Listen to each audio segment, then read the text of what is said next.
Thank you, the witnesses, for being here. Through Chair, if we fail to take urgent action to address climate change, there will likely be places on our planet that will be almost impossible to live in.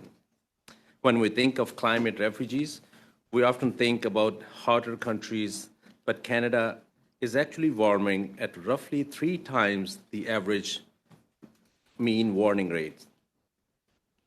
And last week, CBC reported that 43% of people displaced by wildfires globally in 2023 were actually being here in Canada. And unfortunately, we may be seeing this trend repeat this year.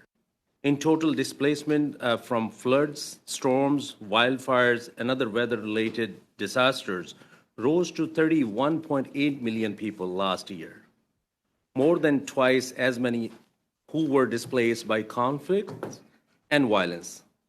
What structure are being put in place nationally and internationally to monitor and respond to the anticipated national and global displacement of people?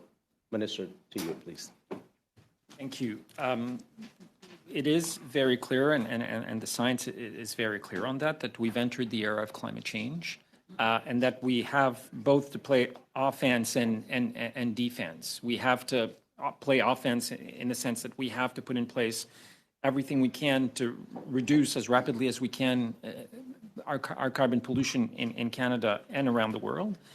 But we also have to play defense because we've entered the era of climate change, and there are impacts felt across the world and certainly in Canada. You were talking about the forest fires. I was in British Columbia last week talking to members of the BC government who were telling me that the evacuation in Fort Nelson from 2 weekends ago is the earliest evacuation in the history of the province. We've never had that early in the year. We've seen other orders of evacuation across the country.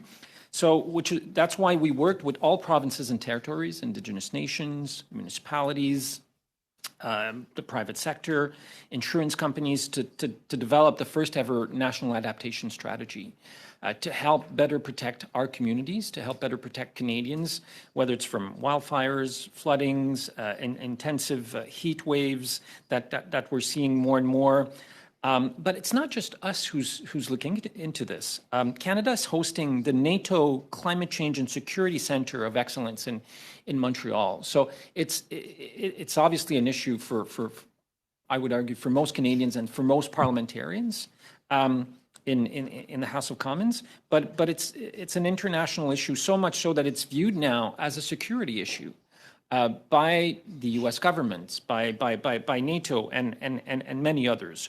So far, we've invested about $10 billion as part of our as part of different measures to help Canadians be better ready to face the impacts of climate change and in disaster relief since 2015. We understand that we will need to do more. And for every dollar we invest in being better prepared, it's $15 we save. We'll have to